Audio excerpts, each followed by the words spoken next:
নমস্কাৰ ৰাইজ, মই উন্নতি মিনি ব্লগলৈ আপোনালোকক পুনৰ এবাৰ স্বাগতম জনাইছোঁ। আৰু আজি আছে নাম লোৱা দৰা ঘৰত, আৰু আমি জোৰোণৰ বস্তুবোৰ পেক কৰিম আৰু লগতে কইনালৈ বুলি মিঠাই প্লেটখন সজাব লৈছোঁ। আমি গোটেইকেইজনী মিলি কোনটো ডিজাইন দিলে ভাল হ'ব তাকে আমি ডিচাইড কৰিব পৰা নাছিলোঁ, আৰু পাছত গৈ পিনে এটা ডিজাইন বাচিল আৰু সেইটো মতে আমি ডিজাইন কৰিলোঁ মিঠাইখিনি।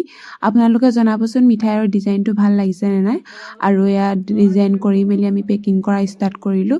পেকিং কৰি হোৱাৰ পিছতে আমি জোৰোণৰ বস্তুবোৰ সুমিয়াবলৈ ল'লোঁ, আৰু ৰশ্মি তাতে আছিল। ৰশ্মিয়ে গোটেইখিনি বস্তু সুমিয়াইছে, আৰু এইপিনে জোৰোণৰ বস্তু সুমোৱা ষ্টাৰ্ট হৈ গৈছে। এযোৰ এযোৰকৈ তাই ধুনীয়াকৈ কাপোৰবোৰ সুমিয়াই লৈছে। কি নিয়ম কৰিব লাগে সেইখিনিও কৰি ল'লে তাই। আৰু এয়া কমপ্লিট হৈ গ'ল জোৰোণৰ বস্তুবোৰ পেকিং কৰি। আৰু আমাৰ এই বাইদেউ কেইজনীলৈ দেখিছেনে, সিহঁতে হাঁহি কি অৰ্থ পাইছেনো সিহঁতি জানে। আৰু ৰাতিলৈ আমি মেহেন্দি আঁকিব ল'লোঁ, কাৰণ কাইলৈ যিহেতু আমি জোৰোণত যাব লাগিব। ৰাতি 2টা বাজিলে, এতিয়া মেহেন্দি আঁকিছোঁ। এখন আঁকিলোঁ। কেইটা বাজিলে? 2:27।